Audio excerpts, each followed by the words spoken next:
नमस्ते दोस्तों, welcome to light house tarot 369। दोस्तों, ये एक स्पेशल रीडिंग है आपके रिलेशनशिप के लिए। और ये बहुत ही क्विक छोटा सा रीडिंग है जो मैं आप लोगों के लिए कर रही हूँ, जिसमें सबसे पहले हम देखेंगे कि आपकी एनर्जी क्या है इस रिश्ते को लेकर के। तो इसमें आया है on the rebound. All right, आपके पार्टनर की एनर्जी क्या है इस रिश्ते को लेकर के। और इसमें आया है लॉन्ग डिस्टेंस का कार्ड। कनेक्टिंग एनर्जी क्या है इस रिश्ते की अगर हम देखें तो मैनियाक लव का कार्ड आया है। ऑल राइट, तो आप जो है ऑन द रिबाउंड का कार्ड आया है यहाँ पर।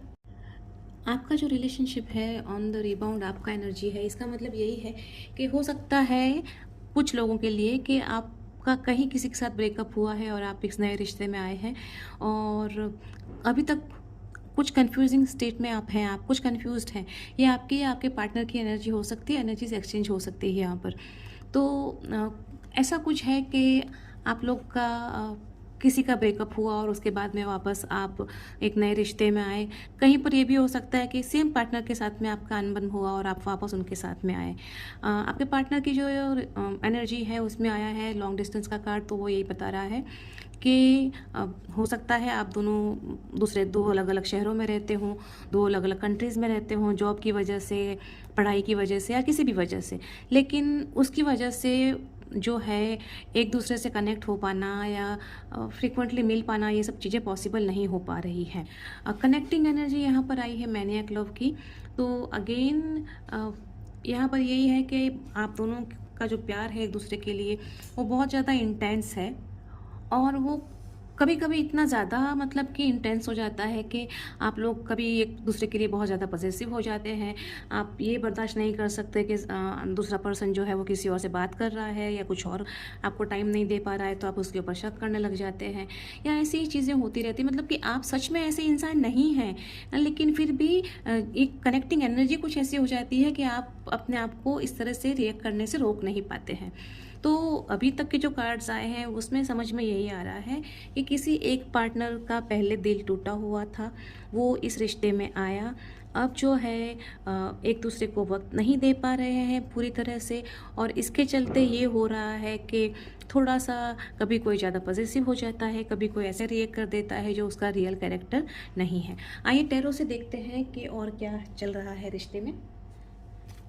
तो हम लेंगे एक कार्ड ये जानने के लिए कि आपके रिश्ते में जो है स्ट्रेंथ क्या है, आपके रिश्ते की जो स्ट्रेंथ है वो क्या है।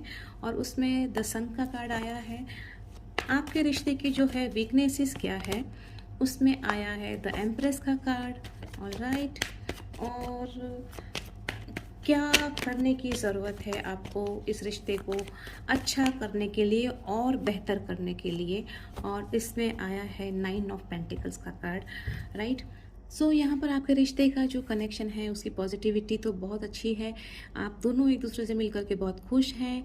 एक दूसरे के साथ जब होते हैं तो बहुत ज़्यादा आपको एक दूसरे के लिए प्यार फील होता है, बहुत ज़्यादा पैशनेट फील करते हैं आप दूसरे के लिए। और एट द सेम टाइम आपको ये लगता है कि मतलब कि एक खुशी मिल जाती है ना, जैसे कि एक सनराइज़ होता है तो एक नई उमंग मिलती है ना, वैसे ही आप दोनों एक दूसरे के प्रेजेंस में फील करते हैं। नेगेटिविटी की अगर बात करें तो यहाँ पर ये हो सकता है कि आप में से किसी को ये लग रहा है कि रिश्ता बहुत स्लो चल रहा है, हाँ उतना नहीं हो रहा है जितना कि आगे बढ़ना चाहिए, उस तरह से नहीं बढ़ रहा है। ये भी हो सकता है कि आप में से कोई जो है वो इस रिश्ते में बहुत ज़्यादा मतलब दूसरे पे डिपेंडेंट हो गया है।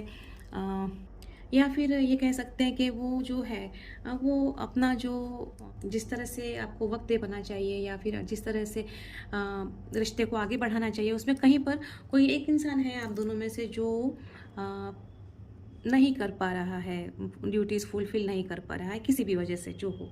राइट, अब जो है यहाँ पर कुछ केस में, बहुत कम केसेस में ये भी लगता है आप लोगों के लिए एक वार्निंग भी हो सकती है कि इन केस अगर आप लोग फिज़िकल इंटीमेसी में हैं, फिज़िकल रिलेशनशिप में हैं, तो स्ट्रॉन्ग चांसेस हैं कि आपको प्रेगनेंसी के भी न्यूज़ मिल सकते हैं। तो अगर आप प्लान कर रहे हैं तो वेल एंड गुड, और अगर नहीं प्लान कर रहे हैं तो be careful for this. Right, सलाह जो है वो आपके लिए यही है कि सबसे पहले तो आप दोनों को अपना फाइनेंशियल इंडिपेंडेंस अचीव करना है। दूसरा, जैसा कि हमको यहाँ पर मालूम चला ना कि कोई एक है जो दूसरे पर डिपेंडेंट बहुत ज़्यादा है, तो वो चीज़ जो है इस रिश्ते में से ख़त्म करनी है। अब स्पेस दीजिए, एक दूसरे को अप्रिशिएट कीजिए, अपने आप को फाइनेंशियली इंडिपेंडेंट रखिए, दूसरे पर डिपेंडेंट ना होइए अपनी किसी भी बात के लिए, और फिर इस रिश्ते को आगे बढ़ाइए। तो जब आप फाइनेंशियली स्टेबल हो जाएंगे, जब आप इमोशनली स्टेबल हो जाएंगे, इन द सेंस कि कोड डिपेंडेंसी जब ख़त्म हो जाएगी, तो ऑटोमेटिकली जो है ये रिश्ता आपका वो ग्रो करेगा और आपको अच्छे रिजल्ट्स मिलने लग जाएंगे ऑटोमेटिकली। आइए देख लेते हैं रोमांस एंजल से हमारे लिए क्या है।